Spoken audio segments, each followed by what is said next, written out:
Salut à tous, salut les FAP, Innov, YouTube, les gens sur LinkedIn. Vous êtes tous les bienvenus dans ces nano-formations. Vous êtes de plus en plus de personnes à les suivre. Je vais bientôt avoir une médaille de YouTube. Je suis content, j'ai percé dans la vie. Je suis devenu YouTuber. Bref, cette semaine, on a vu pas mal de choses dans les différentes formations, que ce soit le MBA ou le module dans le master de Innov. Et j'ai retenu qu'il vous fallait une petite vidéo pour apprendre à scraper des sites internet. Donc scraper qui veut dire collecter des informations sur une page. Par exemple, il y en a plein d'entre vous qui m'ont parlé du fait que quand ils étaient en stage, ils récupéraient des informations manuellement sur une page web. Par exemple, on allait sur le site Back Market, pour ceux qui ne connaissent pas, c'est une entreprise qui fait des reconditionnés en France. C'est le Amazon, c'est un très beau projet, c'est le Amazon du reconditionné. Donc ils prennent du matériel et ils lui redonnent une seconde vie. J'encourage vraiment ce type de plateforme et donc c'est pour ça que j'ai décidé de les scraper. C'est vraiment parce que je les aime bien que j'utilise cet exemple. Bien sûr, vous m'en avez donné d'autres, comme le slip français ou des sites comme celui-là. Slip français, il y avait beaucoup trop de gens à poil. J'avais peur que YouTube me demande des droits ou des droits sur les visages des gens. Je ne sais pas comment ça fonctionne. Je préfère vous faire prendre un exemple avec ce site Back Market. Donc, sur Back Market, il y a plusieurs références. Là, par exemple, si on va sur la partie smartphone, donc téléphone à vitre, pour ceux qui ne connaissent pas, on va voir qu'il y a 3997 produits référencés aujourd'hui, donc avec une photo, un titre, la couleur, le prix initial, la garantie et l'état, aspect comme neuf ou très bon état, bon état. Et donc souvent, bah, si vous voulez suivre les prix, imaginons que vous cherchez un produit avec une grande promotion. Vous ne pouvez pas le voir, car sur le site, il n'y a pas de filtre sur le nombre de pourcentage, enfin la, la taille de la réduction. Est-ce que c'est 60%, 50% de remise? Donc on va essayer de, premier challenge, calculer ça. Et donc pour faire ça, il faut collecter des données. Si on cherchait, comme un être humain normal qui ne sait pas coder, à collecter ces données, bah, on irait sur le site tous les jours et on copierait, voilà, on copierait ce texte. Non, j'arrive même pas à le copier, c'est assez dur.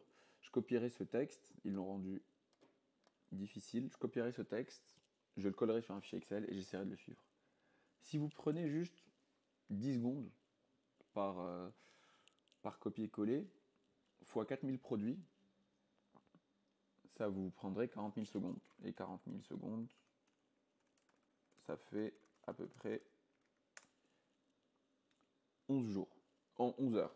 Donc ça vous prendrait 11 heures juste pour récupérer ça et de manière machinale. Donc toute une journée pour récupérer les informations de ce site-là. Sachant qu'il y a d'autres sites, puisque Back Market s'est installé dans 5 autres pays, Allemagne, Italie, Espagne, Belgique.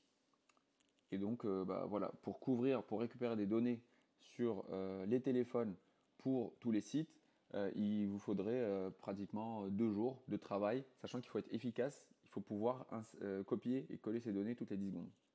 Bien sûr, il y a d'autres manières de le faire. Aujourd'hui, on va voir ce que c'est que le scrapping, donc collecter des données sur une page web. Au final, les pages web, en fait, c'est juste du texte qui est mis en forme. Donc vous avez plein de texte partout. Si vous cliquez sur un objet et que vous faites inspecter, vous allez voir du code. On appelle ça du code HTML. On l'a déjà vu en cours pour les gens qui font partie du master class, qui ont fait le master class histoire du web. Donc c'est du texte et on peut le retrouver. Donc si on peut le lire, on peut le récupérer. Et c'est ce qu'on va voir aujourd'hui. Ça va vous économiser beaucoup de temps. Vous allez pouvoir travailler 1000 fois plus vite. Vous allez pouvoir transformer vos stages en des stages beaucoup plus intéressants. Bien sûr, on peut faire ça de manière personnelle pour suivre les prix des produits. Si vous voulez acheter un PC, si vous voulez acheter un téléphone ou du matériel informatique, si vous voulez surveiller un site comme Asos, je sais pas comment on dit, Asos, le site français, des sites de e-commerce. Bref, n'importe quel site de e-commerce, n'importe quel site même, on peut récupérer des infos et c'est ce qu'on va voir aujourd'hui. J'espère que vous êtes prêts.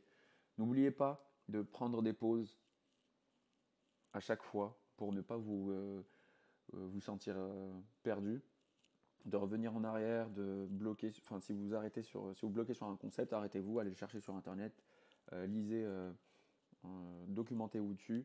Je suis désolé, parfois je vais accélérer, je vais pas passer beaucoup de temps sur certains concepts parce que je considère que ça ralentit la vidéo, sinon elle durait 2 heures. J'espère. Aujourd'hui, objectif moins de 40 minutes. Mais je vais aller assez vite. La plupart d'entre vous, ils ont des projets à me rendre pour la fin de l'année. Et donc, ça vous aidera aussi à savoir comment intégrer cette solution de collecte de données en quelques clics. Donc, on va ouvrir Power BI et on va utiliser la fonctionnalité de collecte de données depuis une page web. Donc, dernièrement, Power BI, ils ont rajouté un interpréteur de page. Je vous explique. Sur cette page, vous voyez des codes articles. Vous avez des fiches par article. Et en fait, ces fiches sont dans un tableau. Et Power BI peut interpréter tous les éléments qui sont répétitifs et vous dire, ah, j'ai trouvé un tableau. Et dans ce tableau, je vois une ligne. Donc, avec une colonne où il y a le nom, une colonne où il y a l'aspect, une autre où il y a le prix et la garantie. Et donc il suffit juste de copier le lien en haut, coller, copier le lien de la page. On va le faire sur une seule page, sachant qu'il n'y a pas beaucoup d'éléments par page, il y en a 40 peut-être si on descend tout en bas. Voilà, il y a 40 éléments par page, et donc vous avez première page, deuxième, troisième, quatrième. Pour l'instant, et ce qu'il faut toujours garder en tête quand vous récupérez et faites de la collecte de données dans un site web, c'est qu'il faut commencer par s'exercer sur un seul exemple, une seule requête type. Vous n'allez pas faire les 31 pages une à une, on va s'exercer sur la première et après on va dire à Power BI, applique cette méthode à toutes les autres pages. Donc, première partie, rappelez-vous, on collecte la donnée sur un site exemple. J'ai copié mon lien, je vais sur Power BI et je sélectionne obtenir les données, la source web. Juste avant ça, il faut bien vérifier, j'ai eu un mouvement de panique la semaine dernière. Option, on va aller dans options et paramètres, cliquez sur options et vous allez activer une fonctionnalité en prévision. Donc fonctionnalité en prévision, et c'est celle-là qu'on utilise. Nouvelle inférence de table web. Que celle-là, hein. Vous n'activez pas toutes les autres, vous n'en avez pas besoin. On a juste besoin de nouvelle inférence de table web, c'est ce qui nous permet d'interpréter des tables. Et vous validez, et voilà, c'est valable. Souvent les gens ils vont pas pouvoir faire ce qu'on fait s'ils valident pas s'ils n'activent pas cette option. Très très très très important. Donc j'arrive sur mon interface, je colle mon lien. Donc là c'est le site français et la catégorie des téléphones c'est smartphone reconditionné. Donc il va mettre un peu de temps, le temps de télécharger la page web. C'est comme si vous étiez parti sur votre navigateur et vous récupérez le code. Il va récupérer le code HTML et il va essayer d'interpréter des tables, vraiment comme ce que vous auriez pu faire à la main sur Excel. Et donc normalement il en récupère plusieurs. L'interface, donc l'inférence de table. Inférence, dites-vous que c'est juste interprétation. On essaye de deviner. On voit des schémas qui se répètent, donc on se dit ah peut-être que ça c'est une colonne, peut-être que ça c'est une ligne.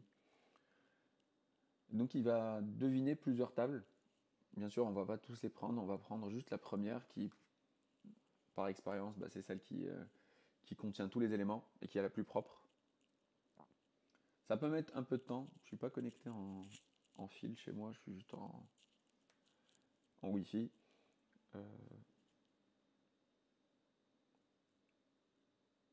Donc il faut attendre. Je suis désolé pendant les vidéos. Parfois il y aura des moments d'attente parce que c'est du live.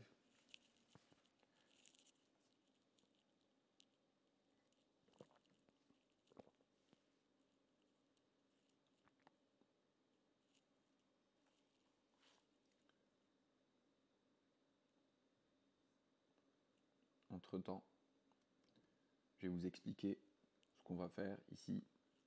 Si on prend cet article, qu'on inspecte l'élément, je vous explique comment ça marche pour les curieux. Tiens, allez.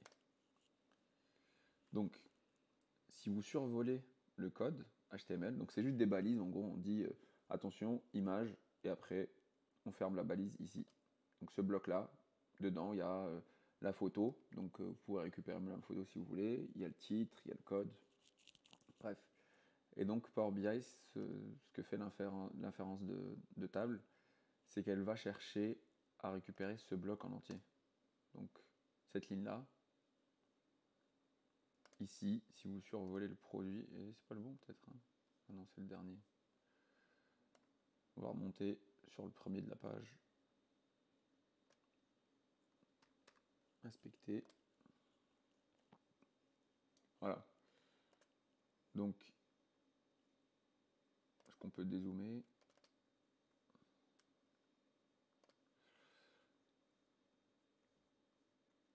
Donc voilà, il y a plein de lignes, et chacune de ces lignes, elle comporte une carte, et cette carte décrit le produit qui est affiché. Donc, premier élément, il est là, deuxième, troisième, et ainsi de suite. Et dans chacun de ces éléments, on va retrouver toujours la même structure, qui est l'image dans un coin, le détail dans un autre. Regardez, je déroule. Là, on a une partie où on a stocké le code de l'article, une autre où on a stocké l'état. Donc voilà, c'est pas très compliqué. Vous n'avez pas à gérer tout ça quand on fait du scrapping avec de la programmation informatique, comme ce que fait d'ailleurs l'autre groupe en Python. Ils doivent récupérer tous ces éléments à la main, ils doivent les analyser. Alors que sur Power BI, ça va vraiment vite. Regardez, il a fini son inférence, il a trouvé plusieurs tables. Je vous le dis tout de suite, c'est la première où il y a toutes les infos. Et voilà, iPhone. Donc là, il a récupéré la nomination de l'intitulé de l'article, l'état comme neuf, le prix de remisé, la garantie et le prix d'origine. Et donc si on sélectionne cette table, on pourra récupérer, donc charger. Moi, je préférais faire transformer les données pour l'instant. Donc on a récupéré la table. Alors que je demandais aux autres qui sont en data science et en IoT et en développement mobile, la semaine dernière, pour scraper des sites, ils ont quand même bien galéré, notamment sur Wikipédia et sur d'autres, alors que vous avez les infos devant vous, comme ça, en 2 clics. Ça, c'est la puissance des outils comme Power BI ou autres. Donc maintenant que j'ai ma table, pour rappel, l'interface de Power BI, elle est comme ça. On a un éditeur de requêtes qui permet de travailler les requêtes avant. Je passe pas beaucoup de temps dessus. Bon, la plupart d'entre vous ont l'habitude, des étudiants. Pour les personnes qui nous regardent et qui ne suivent pas, allez vous faire former un peu sur Power BI avant de commencer ces nano-formations. Premier réflexe, comme d'habitude, on renomme les tables. Sinon, vous allez très vite être perdu. Cette table-là, c'est des smartphones. Voilà, smartphone back market. Donc c'est une table de première page de smartphone de back market. Maintenant, une fois qu'on a terminé cette étape de renommage, juste vous double-cliquez sur la droite, on va aller renommer les colonnes. Donc première colonne, je double-clique sur la colonne et je vais dire que c'est article. Deuxième, je vais dire c'est l'état. Troisième, c'est le prix remisé. Ouais, je vais faire un prix remise. Troisième, c'est la garantie. Non, déjà la quatrième. Ouais. Bref, celle-là, on n'en a pas besoin, je vais la supprimer. Et celle-là, c'est le prix d'origine. Voilà, on a normalement à cette étape-là, je vais essayer de supprimer d'abord la colonne 5 et après, comme ça vous évite des étapes en plus. Chaque étape coûte du temps. Donc ça, c'est encore des bonnes pratiques. On va déplacer vers le haut cette étape. Comme ça, on la supprime d'abord et après, on passe au renommage. Et donc, non, maintenant, je vais fusionner colonne. Je vais supprimer cette étape où on a du coup prix d'origine. Prix d'origine, garantie. On a notre tableau, c'est parfait. Je vais réduire ce bilan.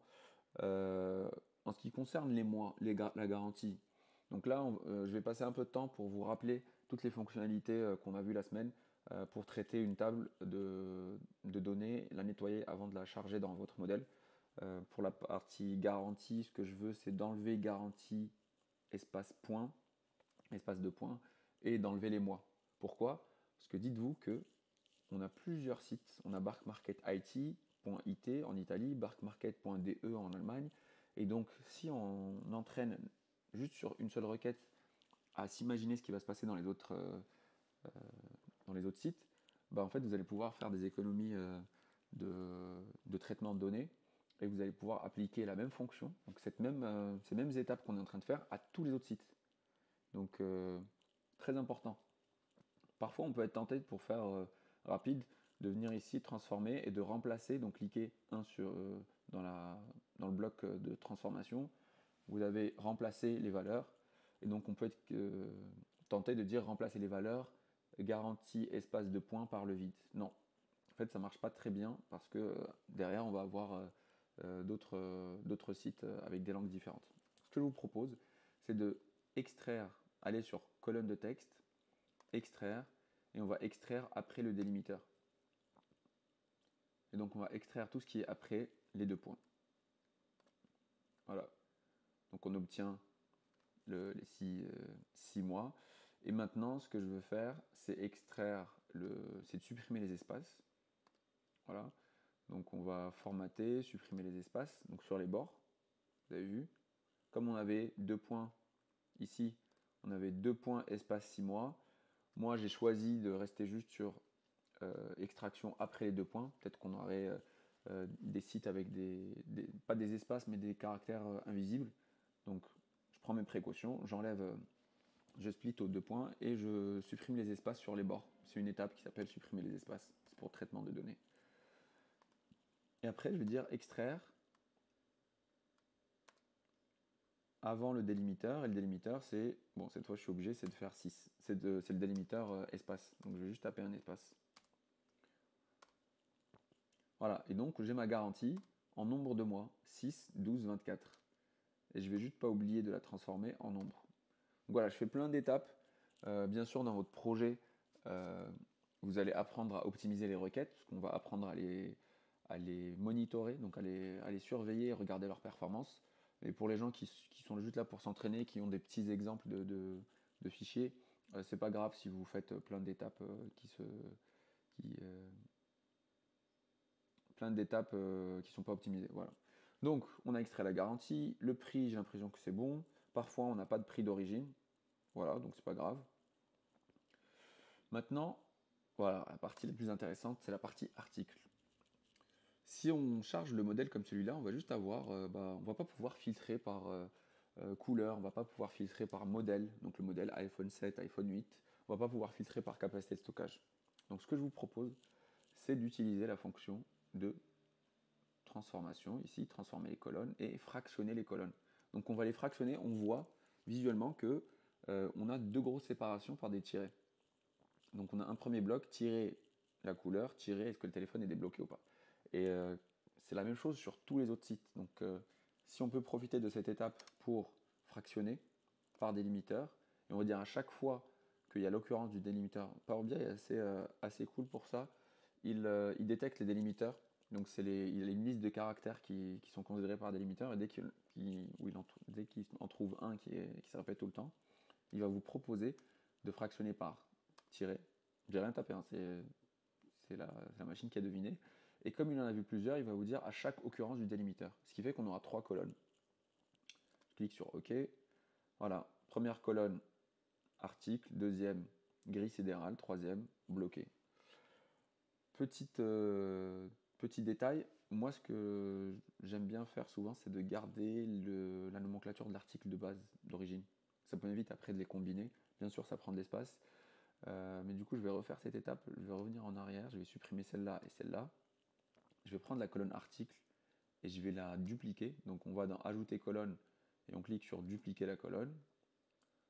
On obtient une nouvelle colonne à la fin du tableau qui s'appelle Article copié.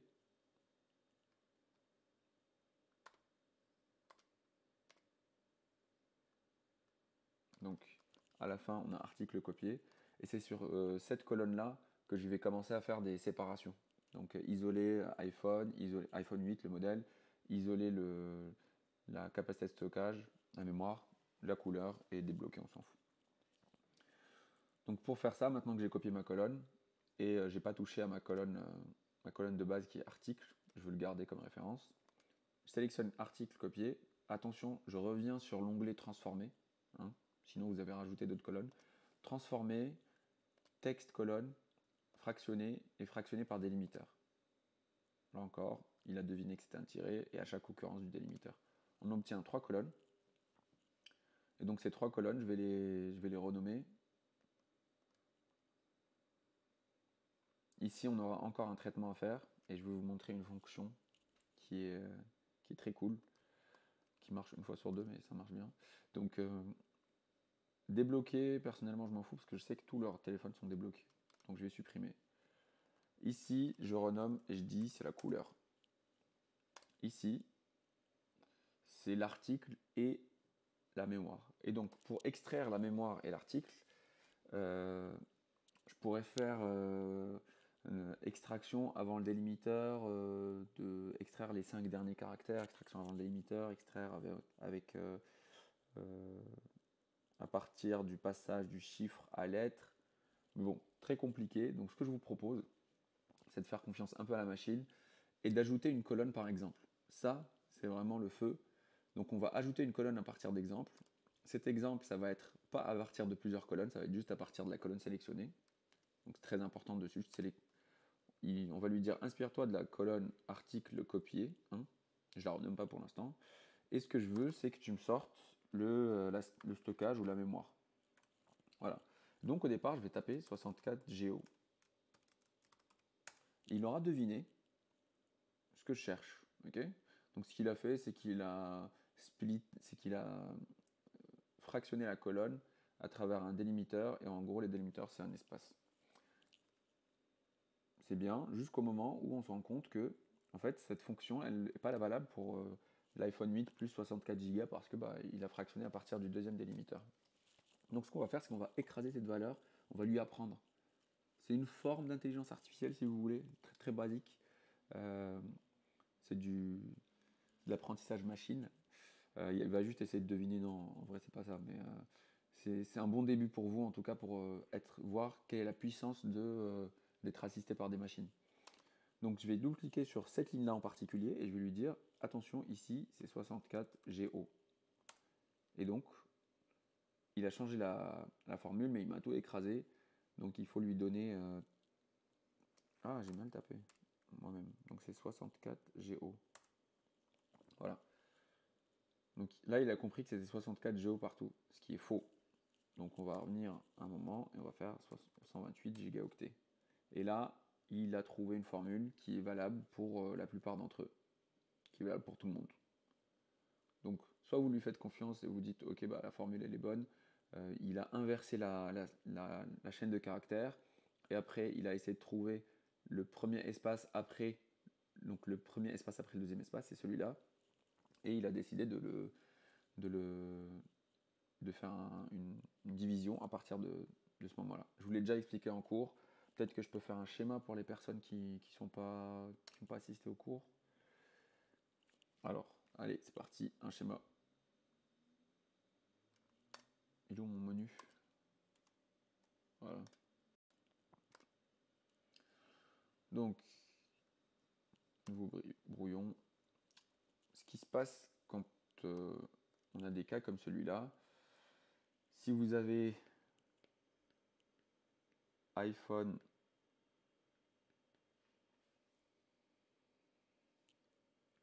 7 plus, je sais pas si ça existe, espace 32 gigaoctets, ce qu'a fait la machine, c'est que au lieu de commencer à lire par ici, donc il y a un sens de lecture, et de chercher où est le premier espace, de le trouver là, de trouver le deuxième, et de dire je vais couper au deuxième ou je vais couper au troisième.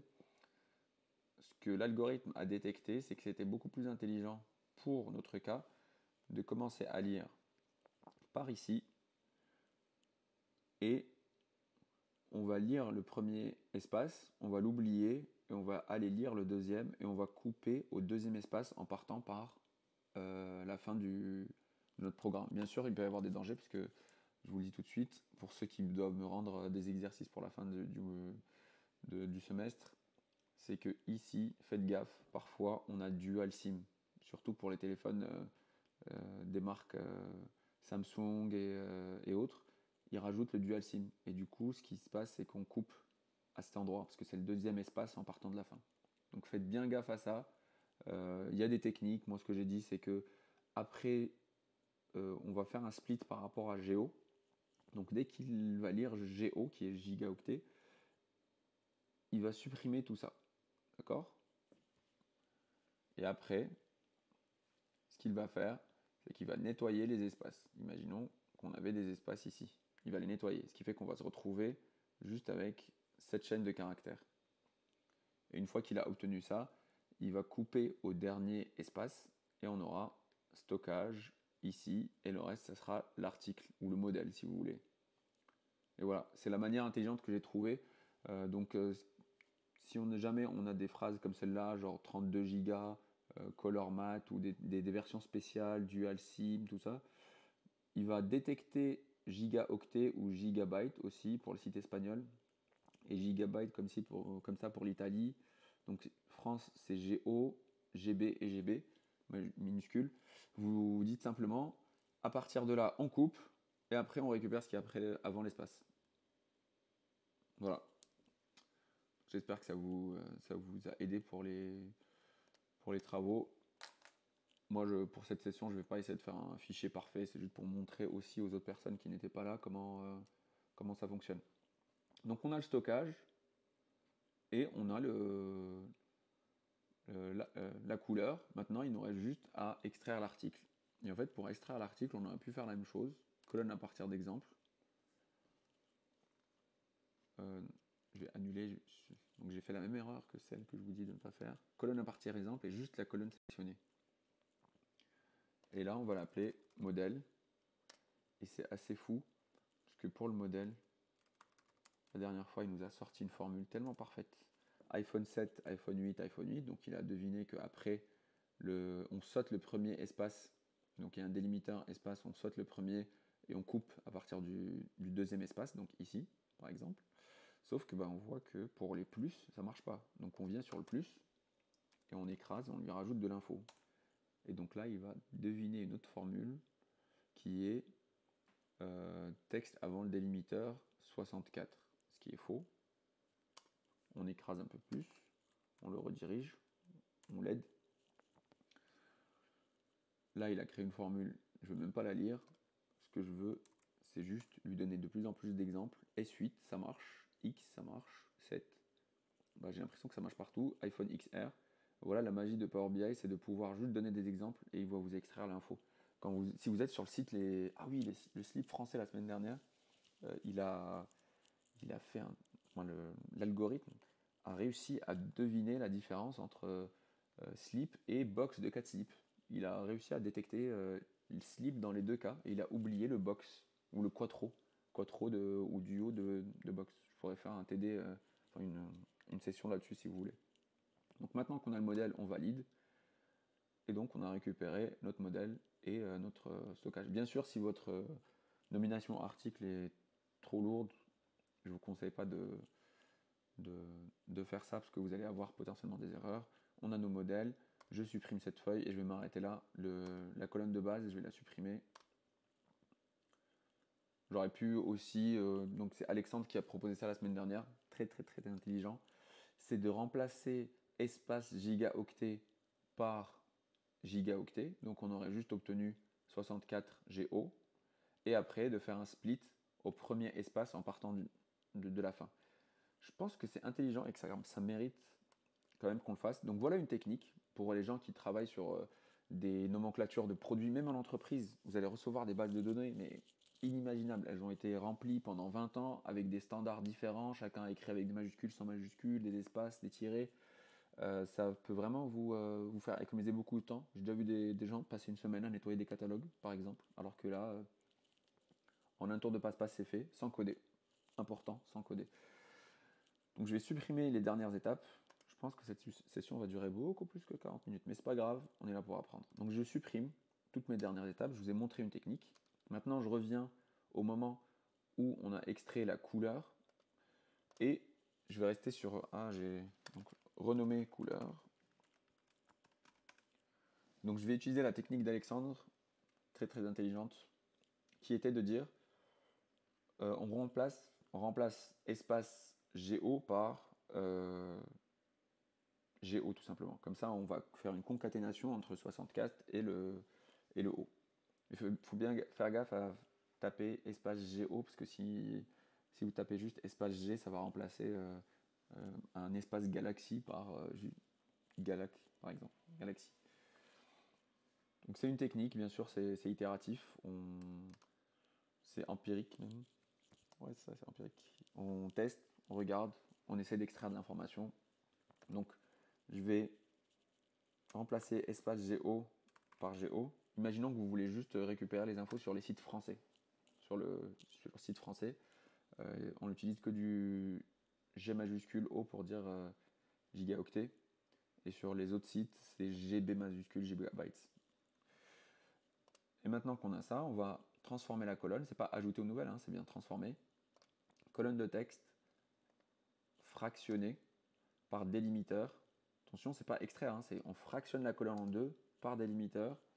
Le délimiteur, c'est l'espace. Et je veux que ça commence, donc la lecture commence par le délimiteur le plus à droite. Et là, magie, on a... Donc c'est pas un espace apparemment le délimiteur. Ah, je sais ce qui s'est passé. Faites gaffe. Faites gaffe les enfants. On a un truc qui nous est arrivé 2 fois cette semaine. Vérifiez, il faut toujours nettoyer. Alors c'est important, je l'ai dit plusieurs fois. Il faut toujours nettoyer vos colonnes quand vous faites des fractionnés. Quand vous faites des fractionnés, ce qui se passe, c'est que si vous fractionnez par rapport à un tiré, mais qu'il y avait espace-espace. Regardez, je vais tout sélectionner. Et vous voyez en bas, après le gigaoctet, il y a un espace. Et quand on a fait séparer par espace, bah, il a séparé à partir de celui-là. Donc très important, on nettoie les bords. Donc il y a une fonction pour ça. Ça s'appelle formater, nettoyer, supprimer les espaces. Donc ça enlève que les espaces qui sont sur le bord de votre chaîne de caractères. Donc si on revient après avoir appliqué cette étape qui est tout en bas, vous la voyez, si on revient sur notre chaîne de caractères, vous voyez, il n'y a plus d'espace à la fin. Et maintenant, quand j'aurai appliqué mon texte colonne fractionné par un délimiteur espace le plus à droite, là on aura une séparation entre mon article et ma capacité de stockage. Magnifique. Donc je vais accélérer à partir d'ici. Je pense que je vous ai un peu montré toutes les fonctions dont vous aurez besoin pour vos projets personnels. Donc il y en a qui veulent scraper des sites de joueurs de foot, d'autres qui veulent scraper des sites d'articles de mode ou des catalogues des concurrents de leur entreprise. Les pauvres, ils ne savent pas ce qui va s'abattre sur eux. Je parle des concurrents des entreprises. Ils vont juste avoir des requêtes et des requêtes tous les jours. Donc ça, je le renomme, c'est le modèle. Et comme ça, on a des modèles standardisés. Si on veut voir juste les iPhone 8, si on veut voir les iPhone 7. Et ici, qu'est-ce qu'on a? On a le stockage. Je considère que j'ai terminé. C'est fini. Je vais enregistrer. Il n'y a rien qui manque. Ouais, je pense que c'est bon. On a la nomenclature de l'article entière et le détail, prix d'origine, modèle, stockage. Une fois que j'ai fait ça, j'aurais pu aussi récupérer la photo au passage, parce que quand on était ici, table extraite, je vais le faire dans un TD, je dis TD, trop scolaire. Je vais le faire dans un atelier cas pratique pour extraire les photos des articles. J'ai pas envie que vous ayez peur, mais je vais juste vous montrer que ici, regardez, c'est tout simple. Le code, c'est on sélectionne par rapport à une forme qui se répète, dit tout. Enfin, imaginons, vous devez sélectionner la couleur. Vous êtes un algorithme ou un chien ou un enfant ou donc une intelligence très basique et on vous dit quelle est la couleur de tout ce qui est rond. Bah, en fait, d'abord vous avez un filtre, le row selector, c'est ce qui vous aide à. Je l'avais expliqué la semaine dernière à qui? Peut-être à. Non, je ne me rappelle plus. Bref, je vous l'avais expliqué d'une manière assez simple et merci d'avoir posé la question parce que ça m'a forcé à trouver un moyen facile. Je reviens sur le site. Donc, on a d'abord le sélecteur qui nous permet d'identifier une forme et après on a les attributs, donc ceux-là, les classes. Par exemple dans la colonne 6, on a voulu le primary small, en fait c'était le prix.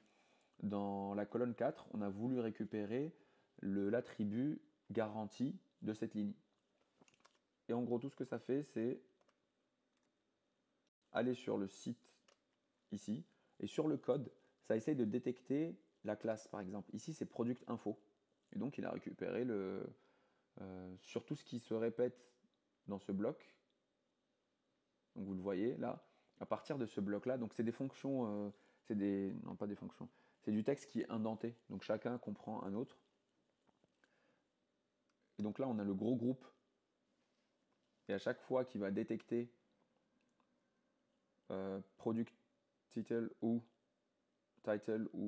je sais pas, quelque chose d'autre, en fait il va récupérer l'info. C'est très très très simple, hein.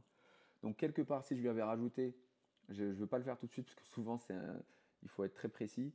Il faut trouver la bonne classe. Ici, si je lui dis récupère la classe image product image, il va me récupérer ce lien-là. Voilà. Je vais lui dire récupère-moi le code source, le lien source de l'image. Et une fois qu'on a cette image, regardez, je vais la copier. Et sur Power BI, on peut récupérer les photos. Donc c'est juste du texte. Mais une fois qu'on a bien fait notre variable, on va avoir une colonne de texte ici. Je peux aussi récupérer l'URL du produit. Donc en disant, si vous voyez ici, je ne sais pas si vous avez marqué, mais un peu plus haut, on a la référence du produit. Et donc sa page, je vais double-cliquer donc ici, et ça va m'emmener à la page du produit en question. Donc là, je pourrais récupérer encore plein d'infos, les couleurs disponibles, les avis sur les personnes. J'aurais pu les récupérer aussi, parce qu'en bas, on a plein d'avis. Voilà, donc ça, c'est tous les avis des personnes qui ont acheté cet article en particulier. Donc si vous avez l'URL de chacune des pages, vous pourrez récupérer le commentaire de chacune des personnes. Non, donc là je me suis trompé, c'est pas le commentaire sur ce téléphone. Il dit qu'il a reçu un LG6, alors qu'on est sur une page de... Mais je pense qu'il doit y avoir les notes, les pages, les caractéristiques, tout ça on peut le récupérer sans coder. Tout ce que vous voyez sur une page web, vous pouvez le récupérer sans coder. Une fois que vous avez compris ça, vous allez devenir très très très... comment dire, très employable, même si vous êtes à la sortie de l'école, stagiaire ou alternant. Je vous jure qu'il y a des entreprises qui s'arracheraient votre CV. Donc voilà, si vous voulez maîtriser cette partie, dites-le moi bien dans les commentaires, envoyez-moi des trucs sur la page LinkedIn ou par message pour me dire, on aimerait bien savoir comment récupérer les photos, comme ça planifiera les vidéos de la semaine d'après. Mais c'est vraiment facile, et d'ailleurs je l'ai fait, je vous montrerai un exemple à la fin. On revient sur sur nos étapes. Donc c'est ici que ça se passe. On peut le programmer à la main, dire récupère le point lien de la page. Est-ce que je le fais tout de suite? Bon, allez. Tant qu'on y est. Donc ici, vous avez une classe. Je vais le faire simplement, je ne vais pas expliquer jusqu'en détail. Tout ce qu'on fait, c'est une fois qu'on a trouvé notre encre, donc A pour encre, une fois qu'on a trouvé notre encre qui renvoie à la page en question, rappelez-vous, les cours sur HTML, le web, ça c'est une encre, et une encre c'est juste quelque chose qui renvoie à une autre page, ça vous donne une référence hypertexte, donc href, hypertext reference, et là une classe, et en fait on va copier cette classe, on va s'en servir, copier, pour dire récupère-moi le href. Donc une fois qu'on a trouvé tous les objets qui sont de classe, donc c'est un type d'objet, comme un verre, c'est de type verre, un téléphone, c'est un type smartphone. Ici, on récupère tous les objets de classe Home Listing A, et après on leur demande, donnez-nous les attributs, l'attribut href.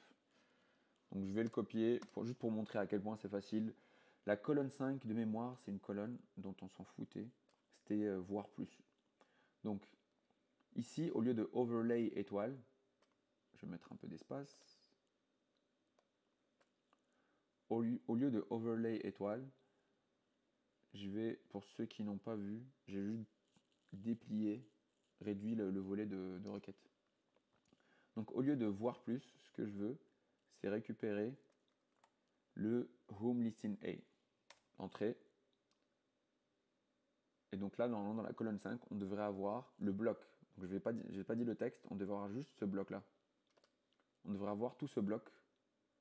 Et moi, je vais lui dire, attention, je veux pas tout, je veux juste la référence href, l'argument href. J'aurais pu récupérer même le titre, hein, ou j'aurais pu récupérer n'importe quel objet qui est là. Vous voyez, c'est tellement bien codé, c'est tellement bien fait. Et de toute façon, pour faire un site web aujourd'hui, on est obligé de bien les coder. Mais qui dit bien coder dit faciliter le travail au scrapper. Donc dans la colonne 5, regardez, j'ai récupéré plein de textes.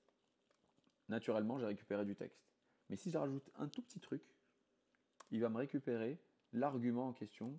Donc je vais dire each. Bon, je connais très bien la plateforme, c'est pour ça que each attributes avec un S et entre crochets href. Et donc là, ce qu'on lui a dit, c'est quand tu récupères l'encre home listing A, au lieu de me récupérer tout le texte qu'il y a dedans, je veux l'encre qui s'appelle attribute href. Et là, attention les yeux, il y a l'URL de chaque produit qui va ressortir.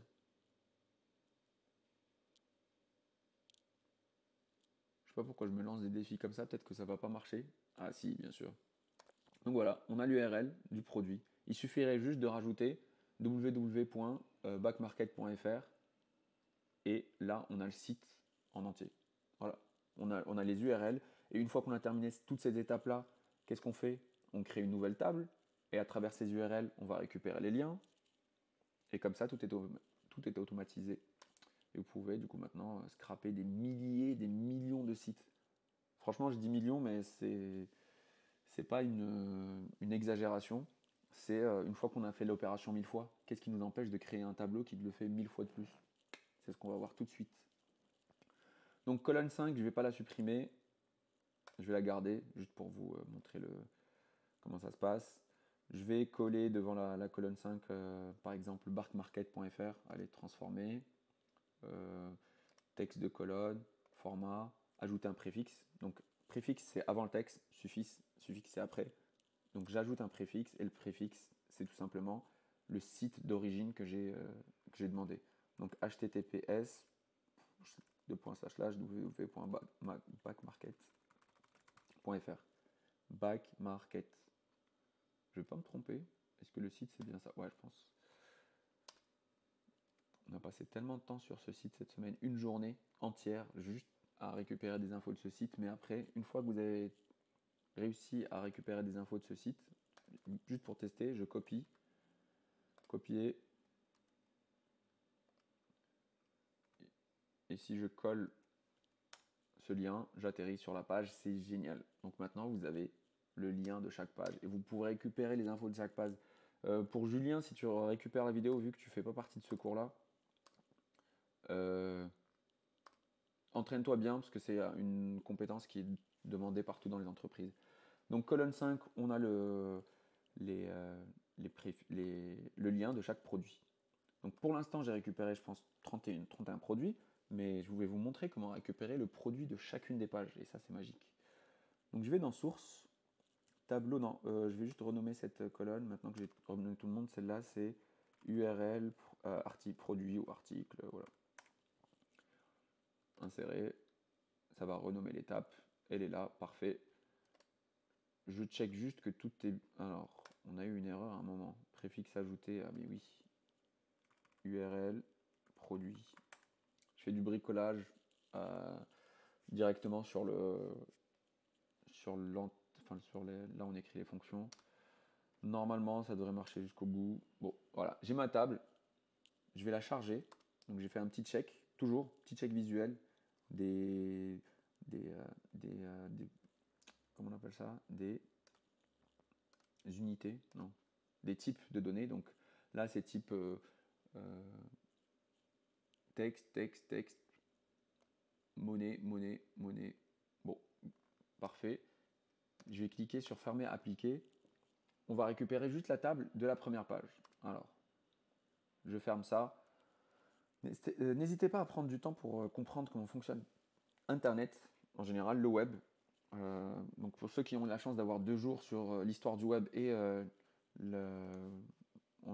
avec les FAB, donc on a fabriqué des sites web, on a compris comment ça marche. Très très important, ça vous ouvre des portes de plein d'autres technologies, sans coder toujours. Donc vous êtes des responsables marketing, des responsables com, des journalistes et vous pouvez du coup récupérer des infos dans des sites juste comme ça.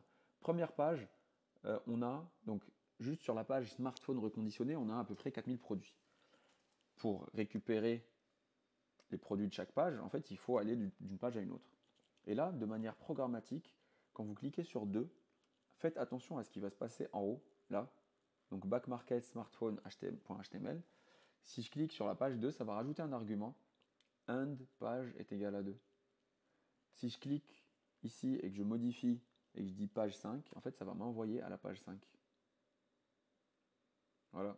Donc là, vous avez les produits de la page 5. Si on descend tout en bas, vous allez voir que la page 5 a été sélectionnée. Bah maintenant, qu'est-ce qu'il vous suffit de faire? Générer une liste de toutes les pages. Donc, backmarket.fr/smartphone machin, page 5, page 6, page 7, page 8, page 9, page 30 et 1. Et après, on va créer une fonction. Et cette fonction, elle va faire exactement tout ce qu'on a fait pour ces étapes. Elle va les appliquer. Voilà. Donc, prenez un peu de temps. Peut-être que c'est le moment de faire pause. Moi, je vais continuer. Vu qu'il n'y a pas de montage, bah, je suis obligé de continuer jusqu'à la fin. Vous, n'hésitez pas à revenir sur les étapes qu'on a fait tout à l'heure. Pour les gens qui sont là juste par curiosité, c'est parti. Donc, je vais d'abord vous expliquer peut-être quelque chose. Ça, c'était très important. J'ai perdu plein de gens. Et merci Lisa d'avoir posé la question 1000 fois. Parce que ça m'a donné des exemples d'explications. Si on a des chiffres, un tableau comme ça, avec des chiffres. Donc là, on a juste des chiffres. On a 1, 4, 6, 7. Et qu'on veut créer une deuxième colonne, comme sur Excel, pour les gens qui ont déjà utilisé ça, et on veut le double du chiffre. Donc ce qui se passe quand on appelle la fonction double, donc ça va vous donner résultat 2, 8, 12. Quand on appelle cette fonction, en réalité, on appelle quelque chose qui s'appelle... Je suis désolé de revenir au basique, mais la semaine dernière, tout le monde n'a pas les mêmes prérequis, et c'est pas grave, tant qu'on est prêt à apprendre. Donc la fonction double, on va l'appeler FD pour double, donc c'est la fonction qui calcule le double. Ce qu'elle fait, c'est qu'elle prend n'importe quel objet qu'on lui donne, on va l'appeler le paramètre, la variable, on va l'appeler, voilà, paramètre et variable, c'est le nom que vous allez souvent retrouver. Et pour chaque x qui est donné, x c'est juste pour dire quelque chose qui peut être tout. On va faire 2 fois le x. Voilà. Je l'écris en gras. Donc pour chaque x qu'on vous donne, on va faire 2 fois x. Le 2, ça peut être le 2 là, en fait c'est la fonction multiplication, ça peut être par exemple 4, ça peut être 3, ça peut être une fonction logarithmique, ça peut être une fonction de carré, donc où on prend le x et on le multiplie par lui-même, ça peut être une fonction où on fait du traitement de texte, donc f de x, mais imaginez que le f c'est majuscule. C'est-à-dire transforme-moi tout mon texte en majuscule. Ça va être une fonction, en gros, qui va prendre chaque lettre et qui va la passer en majuscule. Donc, si on a maman, quel réflexe toujours de... Et ben en fait, ça va prendre chaque lettre et ça va la mettre en majuscule. M, majuscule, A majuscule, M majuscule, A majuscule, N majuscule. Voilà, mais il fallait d'abord une variable, quelque chose qui change. Et une fois que vous avez compris ça, vous allez comprendre la suite de ce qu'on va faire. Pour les gens qui savent ce que c'est, ils doivent se dire mais qu'est-ce qu'il raconte? Je suis désolé, tout le monde n'a pas le même niveau et du coup il faut expliquer les basiques. Donc si je veux transformer tout ce que j'ai fait là, toutes les étapes, si je veux les transformer en fonction, bah, il faudra qu'à un moment donné je place le x. Parce que ici, regardez, ici je commence et j'appelle. N'ayez pas peur, le code qui est derrière, c'est juste le résultat de la requête. Donc quand j'ai fait source, récupérer ce qui se passe, récupérer ce qui se passe dans l'URL suivante et récupérez-moi le code. En fait, il est parti de quelque chose qui est fixe. C'est comme si on lui disait f2, f22. Donc si vous avez une fonction qui s'appelle f22, fonction de 2, en fait le résultat, ça va être toujours, donc imaginez la fonction double. Le résultat, ça va toujours être f2, on va dire un 2 majuscule là. Non, mais je vais changer pour pas vous perdre. f de 3. Donc si j'ai une fonction et c'est f de 3, en fait elle va toujours me rendre la fonction double qui multiplie un nombre par 2, elle va toujours me rendre bah, 2 fois 3, ça fait 6. Et si je ne modifie pas cette valeur qui doit être quelque chose qui change pour la machine, en fait, je vais toujours tomber sur le même résultat. Donc Power BI a une fonction pour faire ça.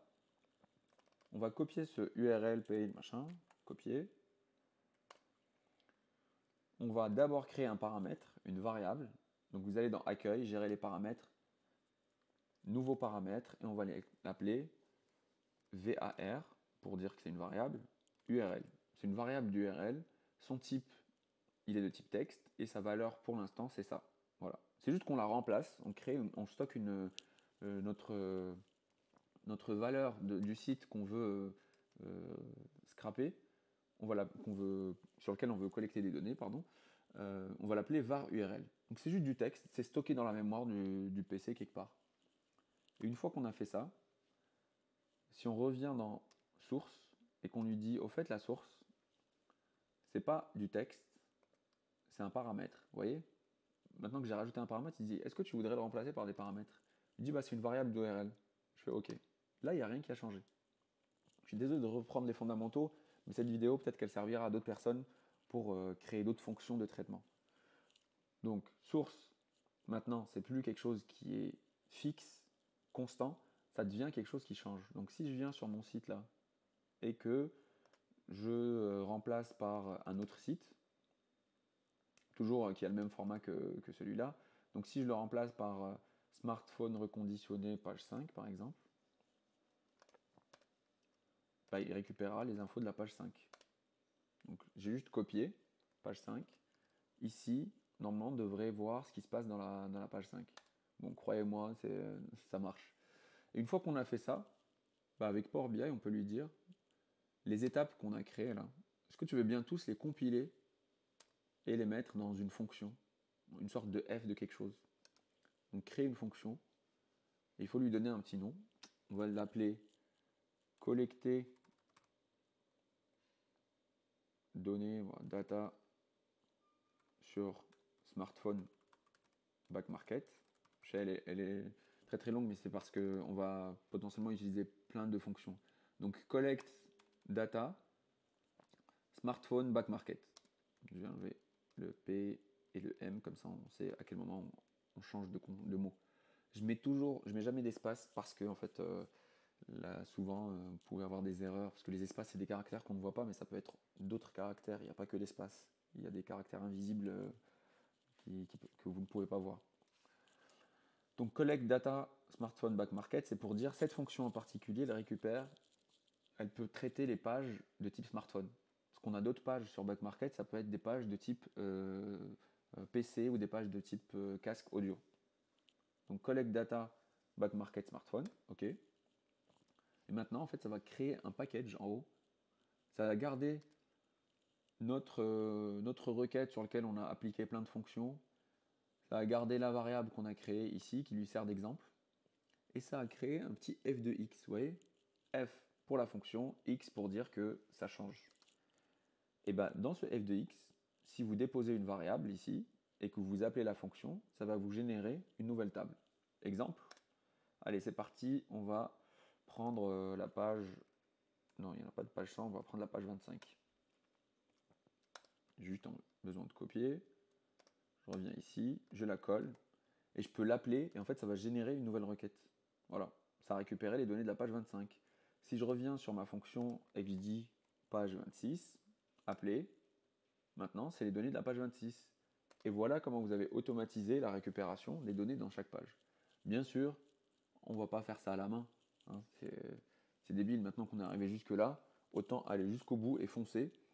Donc je vais supprimer ces deux requêtes. Et ce que je vais faire, c'est si je réussis à générer un fichier avec tous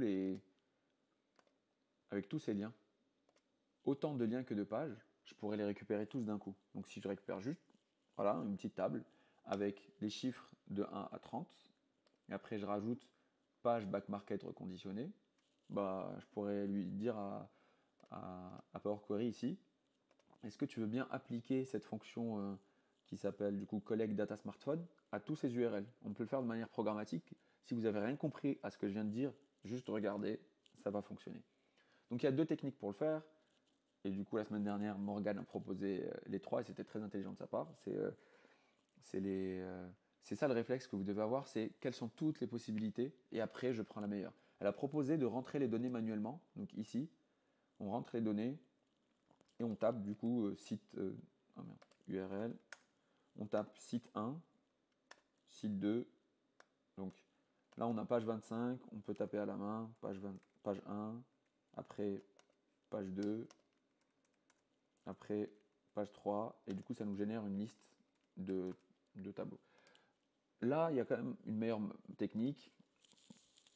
Donc je vais annuler. Ça, c'est juste pour montrer que vous pouvez créer des tableaux à la main si vous n'avez pas forcément besoin de vous connecter à une source extérieure. Donc elle a proposé cette technique d'entrer les données à la main. Elle a proposé le fait de créer un fichier Excel, de stocker les infos, les lignes dedans, parce que sur Excel on peut faire ça facilement. Moi je veux que vous soyez capable de le faire sur Power BI. On se connecte à un fichier Excel et on récupère. Très bonne idée, mais il y a mieux. Ce qu'on cherche à faire, c'est de générer une liste, donc un tableau avec des chiffres de 1 à 31. Et quand on aura ce tableau de chiffres qui va de 1 à 31, donc si j'arrive à générer un tableau comme ça, 1, 2, 3, 4, 5, tout ça. Si je viens juste avant et que du coup j'arrive à coller du texte en disant www.backmarket.page est égal à 1, même chose, page est égal à 2, je récupérerai, j'imprime ça, je récupérerai un tableau avec plein d'URL qui renvoient vers mon site. Est égal 4, est égal 3. Une fois que j'aurai ça, sur Power BI, je pourrai extraire de chacune des tables. Donc, cette cellule, elle va donner une table entière. Comme ce qu'on a fait tout à l'heure, on a appelé une fonction. Cette cellule va devenir une table en entière. En entière, je sais pas. Et du coup, à chaque fois, pour chaque ligne, il va récupérer donc l'interface de Power BI qui nous a permis de générer ça, va être appliquée à chaque ligne. Voilà. Je ne le répète pas trop, parce que voilà, c'est suffisant. Maintenant, challenge, il faut créer une liste. Imaginons que vous êtes tout seul. Moi, je ne suis pas là. Il faut créer une liste sur Power Query et vous n'avez aucune idée comment on fait. Ouais, c'est simple. Vous allez sur Google et où on va taper Power Query. Bien sûr, quand c'est en anglais, c'est beaucoup plus facile. Generate. On va le tester en français quand même. En anglais, c'est sûr, le premier résultat, c'est générer une liste de nombres. Et bon, le premier résultat, c'est pas le bon parce que vous tombez sur des forums, tout ça, et vous devez aller trop loin. Alors que si, bon, peut-être que je vais faire créer une liste, toujours pas. Si vous tapez en anglais Generate List of Numbers, comme c'est bien référencé, regardez, premier résultat, c'est la documentation de Microsoft pour Power Query. On clique dessus. En gros, c'est une fonction qui vous aide à générer une liste de nombres. Si vous écrivez list numbers de 1 à 10, ça vous génère des nombres de 1 à 10. Voilà. Et une fois que vous avez ça, vous copiez, tout simplement. Quand vous connaissez comment, comment décrire votre fonction dont vous avez besoin, vous avez juste à la copier. On va faire nouvelle requête, requête vide. On va commencer d'abord par générer 31 chiffres. Ne pas oublier égal, et après je colle. Voilà. Donc là, je vois que je peux modifier le paramètre de 1 à 10. Je peux mettre par exemple de 1 à 31. Voilà, donc ça m'a généré 31 nombres, 31 numéros. Maintenant, ça c'est juste une liste de numéros, donc en fait c'est vraiment entre parenthèses 1,2, 3, 4. Je vais dire à Power BI de le transformer en table, d'ailleurs il vous le propose. Après, bon là c'est juste au cas où vous avez des délimiteurs bizarres ou la liste elle n'est pas séparée par des virgules, elle est séparée par autre chose. Souvent laissez ça, enfin n'y touchez pas. Si vous devez y toucher, vous le saurez, quelqu'un vous dira il faut modifier les valeurs. Maintenant j'ai mes chiffres de 1 jusqu'à 18. Je reviens sur ma page. du site web. Et là, je vais copier tout ce qui est constant. Donc le site, smartphone reconditionné, point d'interrogation, page est égale. Et là, ça va faire page 1, page 2, page 3. Pour les personnes qui voulaient scraper la totalité des sites de back market, donc Espagne, tout ça, il y a une autre technique. On génère la liste des sites qu'on veut suivre et après pour chaque liste on génère les chiffres. Mais moi du coup je fais l'inverse. D'abord je génère les chiffres et après je rajoute un URL qui est unique. On va dans transformer, maintenant vous avez l'habitude, colonne de texte, format, ajouter un préfixe. Et le préfixe que je veux rajouter c'est ça. Ok. On a généré tous les URL. Et maintenant, c'est là où la magie va opérer et c'est là où il y a des personnes qui se disent comment il va faire. Tout simplement, on clique sur la colonne, ajouter la colonne. La semaine dernière, j'ai eu des waouh, des moments de what the fuck. Appeler une fonction personnalisée. Et en fait, la fonction qu'on veut appeler, c'est collect data from page. Et ça s'applique sur la colonne 1. Voilà, tout simplement. Et voilà comment vous pouvez devenir des kilo-consultants, donc des gens des consultants ou des alternants qui ont la capacité de travailler de 1000 personnes. S'il y avait 200 pages, s'il y avait 1 millier de pages, est-ce que vous pensez que vous passeriez 1 millier de fois plus de temps à le faire? Non, c'est juste 3 secondes de plus. Donc il a récupéré toutes les tables, on check. Donc pour vérifier le résultat des tables, on clique juste, pas sur la partie jaune du texte, on clique sur la cellule. Et là voilà, donc la première page, voilà tous les articles qu'on a avec leurs URL, leur prix, leur capacité de stockage.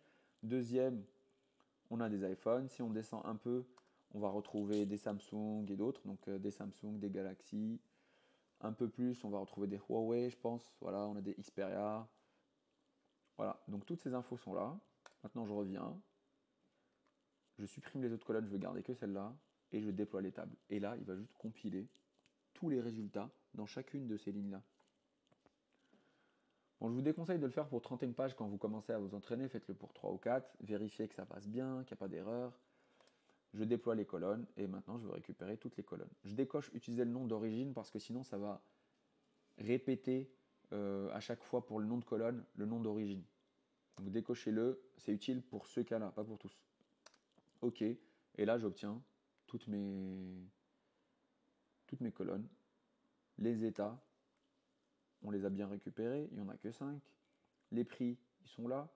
La garantie, elle est propre. Tout est propre, le prix d'origine, le modèle du téléphone est propre, la couleur aussi. Et donc voilà comment on peut faire pour... J'ai fait une très mauvaise chose. Bon, c'est pas grave, on est sur une petite table. J'ai pas renommé. Donc là, je vais le renommer. Je vais la renommer base smartphone. Tous les smartphones. Base smartphone de... comment s'appelle le back market. Je pense pas que ça soit tous. Parce qu'il doit y avoir un problème 4000 x 31. Ouais, c'est vrai. 4000 pages divisé par 31, ça doit faire ça. 31 pages. Donc, on a notre base. Attention, je vais juste faire un truc, je vais la sortir d'ici, je vais la déplacer dans un autre groupe. Donc, déplacer vers le groupe autre requête.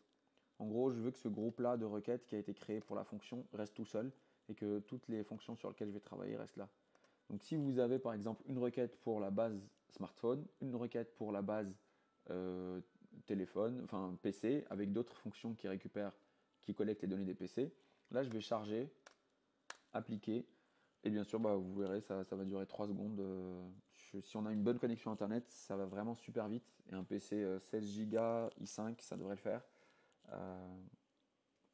Et voilà, vous venez d'économiser une semaine de travail et vous pouvez mettre à jour ce fichier tous les jours, toutes les heures. Si vous êtes dans un site concurrent où il y a beaucoup de mouvements de prix, si vous êtes sur un site de vol, donc de vol aérien, si vous voulez comparer vos prix par rapport à vos concurrents, si quelqu'un travaille à la SNCF et doit créer des nouvelles, doit se benchmarker par rapport à tous les concurrents qui font les mêmes lignes, si jamais ils baissent le prix, aussi ils doivent baisser le prix des trains pour rester compétitif.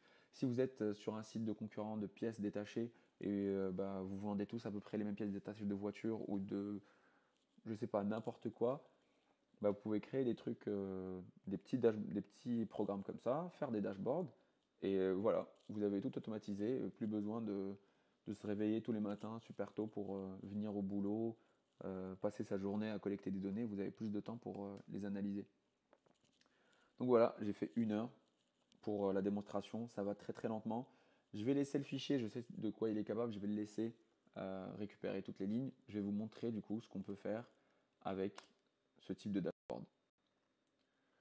Donc voilà, j'ai requêté ce matin, j'ai fait la même procédure, sauf que j'ai récupéré toutes les pages de tous les sites. Non, j'ai pas récupéré toutes les pages de sites. J'ai récupéré une dizaine ou une vingtaine de pages des 5 sites Allemagne, Belgique, Espagne, France et Italie. Donc là, vous pouvez commencer à chercher vos meilleures offres, par exemple. J'ai rajouté, vous voyez les liens, ils sont là. Donc, imaginons que je vais chercher le téléphone. Imaginons que je veux acheter un nouveau téléphone. Donc, utilisation personnelle, hein. On n'est pas sur de la concurrence contre back market. Vous n'êtes pas en train de faire de la veille concurrentielle ou du benchmark. Juste vous-même, vous en avez marre à chaque fois d'aller sur le site et de checker. Et en plus, vous n'avez pas les remises calculées. Et elles ne sont pas affichées. Donc là, j'ai accès à 5000 produits. Vous allez me dire, mais pourquoi Allemagne et tout?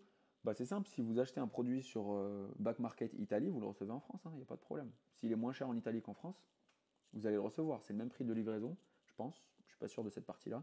Mais voilà, vous pouvez aller chercher et gratter 50 euros entre deux téléphones. Donc ce qu'on va faire, c'est, on voit qu'il y a beaucoup d'iPhone. Là, je vous ai mis une petite, vous pouvez vous en servir pour vos dashboards, ça s'appelle Text Search. Et donc on peut taper juste iPhone sans sélectionner tous les iPhones. On peut taper juste iPhone, rechercher, ça va nous filtrer notre base de référence que sur les iPhones. Je ne sais pas pourquoi on a un de vide, à vous de chercher pourquoi. Pour les gens qui vont travailler sur cette base. On a toutes les références d'iPhone, le 7, le Plus. Ici, c'est classé par nombre de... Donc là où il y a le plus d'iPhone, là, le plus d'articles, iPhone 7, iPhone 6S, SE. Imaginons que je veux trouver quelles sont les bonnes références, les meilleurs produits pour l'iPhone 7. Je vois quand même que le Stallone, il est à 100 euros. Wow, ah, j'ai pas vu celle-là. Il est à 70 euros de différence par rapport au comme 9. En gros, le Stallone, c'est... il y a des égratignures qui sont visibles à 20 cm. Voilà, c'est pas grave. Si vous cherchez un téléphone, franchement, pour 70 euros, ça passe. Donc, on veut se concentrer sur les Stallone. Et là, on voit que le moins cher, je vous ai fait un petit dashboard, le moins cher, il est à 186 euros, le plus cher, il est à 304. Déjà, sur tous les iPhone 7 qui existent. Bien sûr, il y a du 32 Go et il y a du 64, 128. Donc, c'est normal. J'ai pas mis de filtre sur les gigaoctets. Dommage, bon c'est pas grave.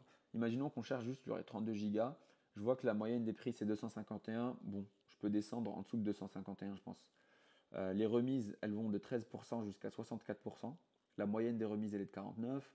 Et il y a 67 articles différents qui sont disponibles. Et ils sont disponibles dans plusieurs pays, pas que la France. Donc maintenant ce qui me reste c'est je vois que l'Espagne, c'est celle qui a les prix les moins, la moyenne de prix la moins chère. Donc potentiellement, ici, je devrais avoir mon produit le moins cher. Donc je filtre sur l'Espagne. Je fais un contrôle pour rester sur la catégorie Stallone.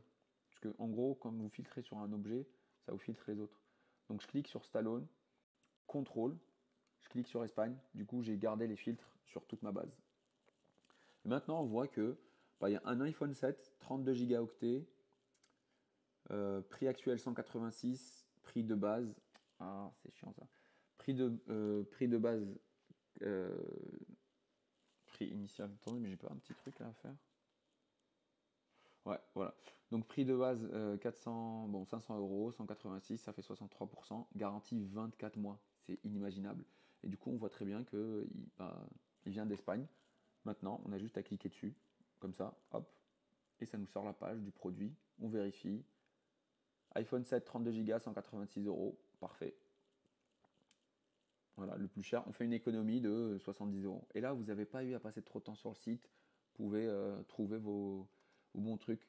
Si, par exemple, vous êtes dans une société et que vous voulez trouver les meilleurs téléphones pour vos employés, vous pouvez créer un dashboard comme ça. Et chaque fois qu'il y a un téléphone qui baisse drastiquement de prix, bah, vous le récupérez. Donc là, je vais vous montrer un dashboard sympa. La base, vous allez voir, ici, on a récupéré tous nos articles. Ça s'est fait en 2-2. Il a récupéré combien d'articles au total? 939 lignes. C'est parce que je ne l'ai pas filtré sur toutes les... Ah non, on l'a fait juste pour le site français, il a trouvé 939 lignes alors qu'il y avait 4000 produits. C'est parce qu'il fallait aller au-delà de la page 31. Je pense qu'il y avait beaucoup plus de pages. D'ailleurs, vous pouvez faire un truc, modifier les paramètres. Non, pardon. Modifier les requêtes. Je vais lancer la requête. Et à côté de ça, je vais vous faire une petite démo. Vraiment de fin. Je sais qu'on a dépassé 1h20. À un moment, ici, je génère des chiffres. Et ça va de 1 à 31. Et donc en fait, 31 fois 30 articles par page, ça fait à peu près 900. On ne va pas jusqu'aux 4000. Donc 4000, et il y a 4000 références par site. Ça fait au total 20 000 produits que vous pouvez récupérer tous les jours. C'est surréel. Genre se dire qu'il y a des gens, ils passent leur semaine à faire ça, qui sont dans les bizdev. Franchement, si votre société n'est pas prête à vous former, formez-vous et barrez-vous. C'est tout ce que je vais vous dire. Donc ici, comme on a créé un paramètre pour variable URL, je peux aussi créer un paramètre pour dire le max de pages. Donc max page, et je vais dire que c'est 100. Voilà. C'est le nombre décimal. Comme ça, je pourrais le contrôler de l'extérieur. Et si je veux récupérer 100 pages, les 100 premières pages, je les récupère. Si je veux récupérer les 30 premières, je les récupère. Il suffit juste de venir ici dans la source, remplacer 31 par max page. Voilà. Et ce qui fait qu'à chaque fois qu'on va lancer notre programme, bon, je vais le faire sur 10. Je vais le faire sur une page. J'enregistre et je vous montre après à quoi ça sert. Donc, la base de téléphone, au départ, on a généré un seul chiffre, converti en table, rajouté le lien et ça nous a donné une table. Cool. Le max page, je peux le contrôler de l'extérieur. Je ne suis pas obligé de rentrer ici et de sélectionner le site en question, enfin le nombre de pages en question. Donc, je vais fermer appliquer. Ça va tourner un peu parce qu'on a modifié les paramètres, mais c'est rapide.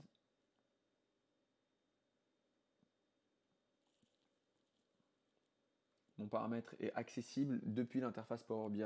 Donc là, 31 lignes chargées.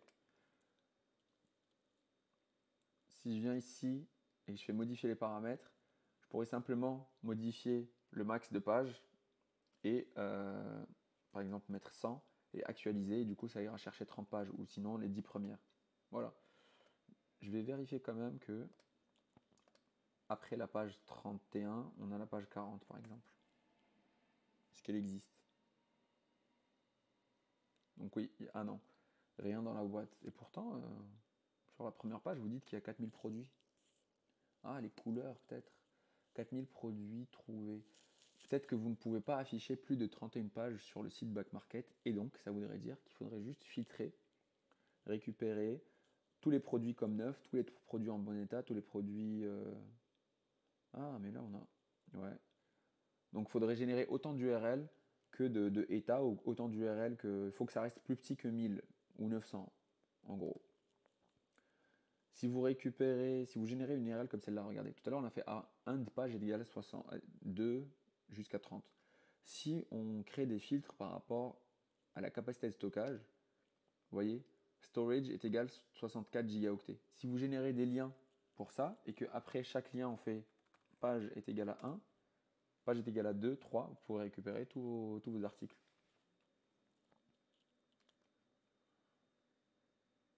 Donc, on va le laisser comme ça. Est-ce que ça enregistre encore? Ok. On va le laisser comme ça. Moi, le dernier truc que je voulais vous montrer.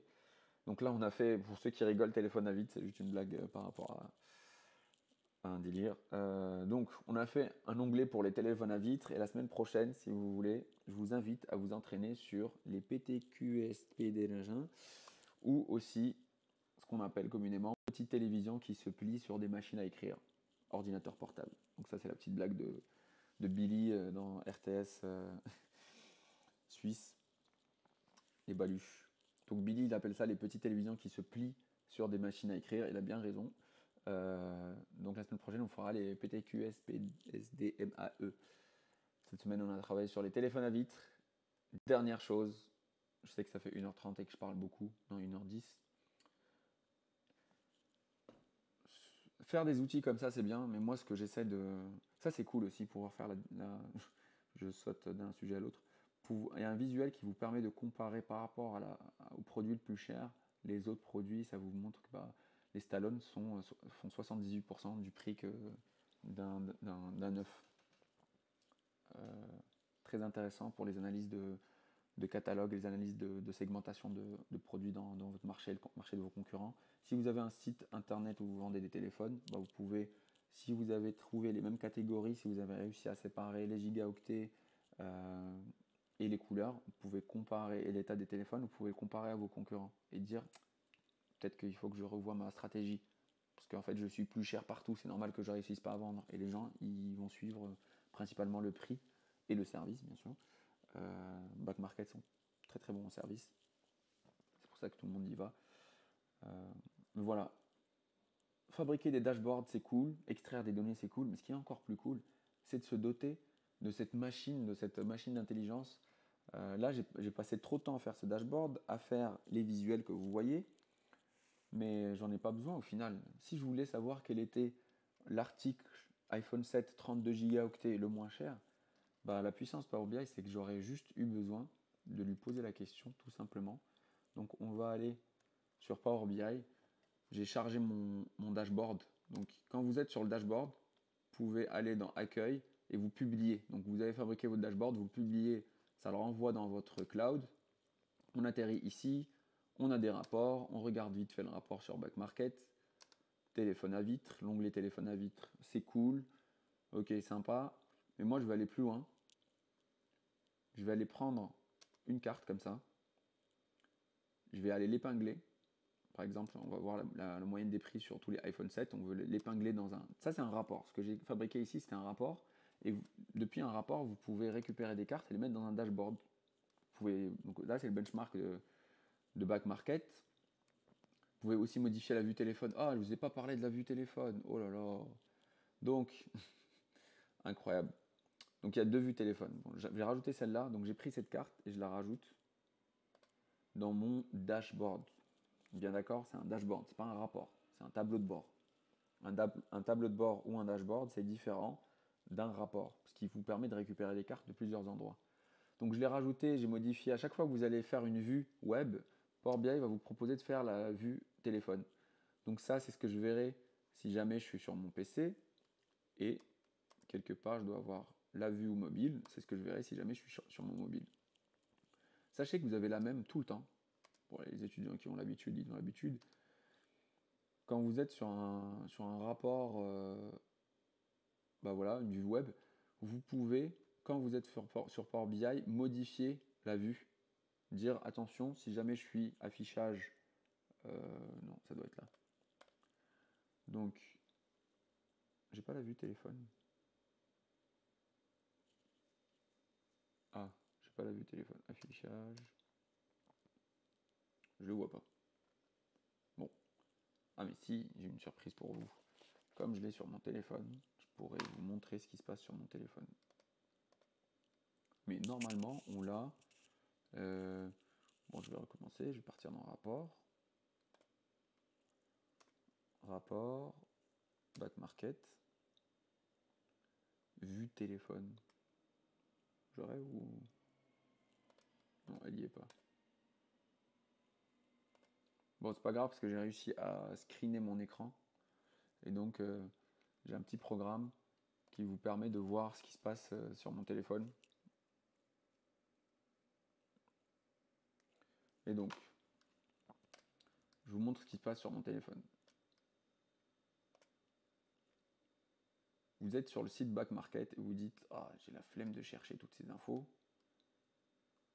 Trop long. » Vous allez sur votre téléphone et vous avez, du coup, un dashboard, le même, mais qui est, du coup, un peu plus léger. Donc sur votre téléphone, vous avez toujours la même chose. iPhone 7, je vais voir la moyenne des prix. Ah, c'est pourquoi ça n'a pas marché. Bon. Erreur de débutant. Je vais avoir des problèmes dans mes filtres parce que je viens de bricoler le dashboard. Le rapport, oh là là, il faut que j'arrête. Bref. Donc là, vous pouvez voir sur votre téléphone la vue qui est différente de la vue PC. Et si je le retourne comme ça, donc je viens de le retourner dans ma main, en fait, vous avez tout votre dashboard, enfin votre rapport, pardon, votre rapport initial en vue web. Donc là, je peux filtrer sur cet article, par exemple, iPhone 7. Et je suis sur mon téléphone là, hein. Je suis en train de vous montrer ce qui se passe sur mon téléphone. Ça prend un peu de temps parce que ça passe par la Wi-Fi quand même. Je suis pas en 4G. Mais voilà, vous pouvez avoir toute l'interaction que vous désirez avec votre rapport une fois que vous l'avez publié. Donc c'est vraiment très puissant. Maintenant, je vais retourner mon téléphone et donc, vous avez vu, les visuels ne sont pas pareils parce que j'ai modifié la disposition de mon rapport. Une fois que vous publiez sur le cloud, vous pouvez avoir accès à vos rapports à distance, vous pouvez avoir accès, donc un rapport c'est tous ces chiffres, et moi ce que j'ai décidé de faire c'est de récupérer juste une carte, et je l'ai placée dans un dashboard. Okay, donc on va aller voir le dashboard, benchmark, back market, on a plein de petites cartes, c'est sympa. Vous vous rappelez tout à l'heure quand j'essayais de chercher le moins cher, une fois que vous avez traité vos données, que vous les avez balancées dans le cloud, plus besoin de faire des visuels. On va juste poser des questions en langage naturel. Attention, parfois il y a des gens qui sont choqués. Je vous aurais prévenu, le futur, c'est maintenant. Là, on va sauter dans le turfu. Je vais poser une question en langage naturel à Power BI et il va me sortir la réponse exacte. Voilà. Pas besoin de faire des visuels. Il suffit de parler un peu anglais. La version en français, enfin l'interpréteur en français, il arrivera dans quelques années. C'est en cours. Mettez-vous d'abord juste à vous entraîner et quand vous serez dans le turfu avec nous, vous allez pouvoir poser des questions en langage naturel à votre base de données où il y a 20 000 produits, elle va vous répondre.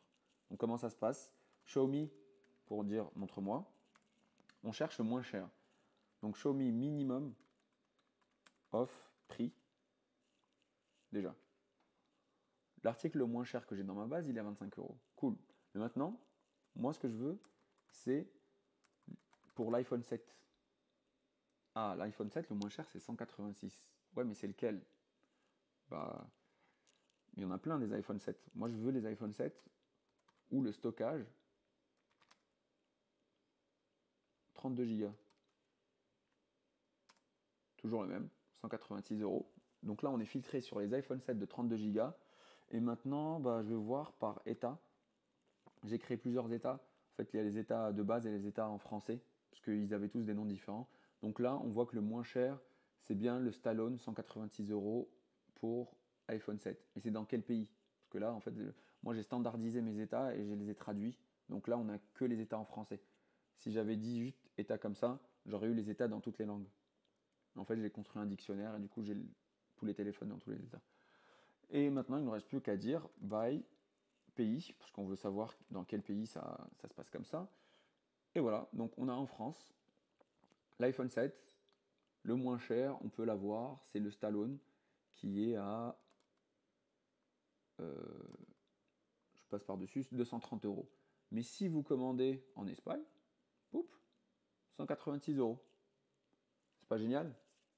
Voilà, en une question, ma base était prête. Si votre base elle fait 1 million de lignes, je vous assure, c'est déjà testé pour des clients, ça vous sort des statistiques ultra précises en langage naturel.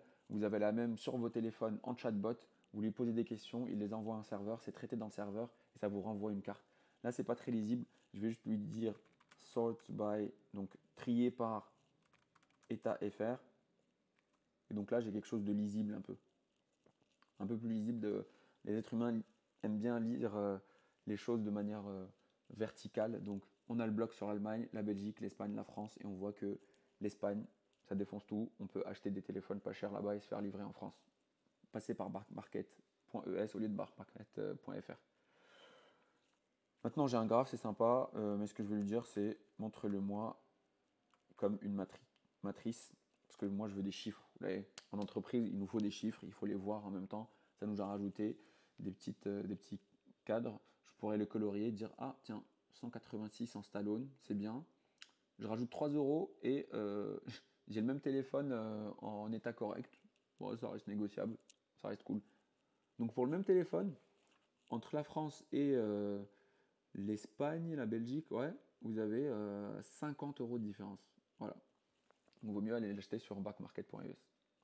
Une fois que c'est terminé, cliquez sur un petit épingle visuel et en fait, vous l'envoyez dans votre dashboard. Vous avez envie de voir ça tout le temps. Imaginez ce que ça peut vouloir dire en entreprise, ça. Juste posez-vous 2 secondes et dites-vous, si mon entreprise elle avait ça, je vais dépiner ça et je vais piner celui-là. Voilà, on a nos prix. En entreprise, ça, c'est des heures et des heures de travail, c'est des heures d'économiser. Voilà, bon, je vais pas passer trop de temps dessus.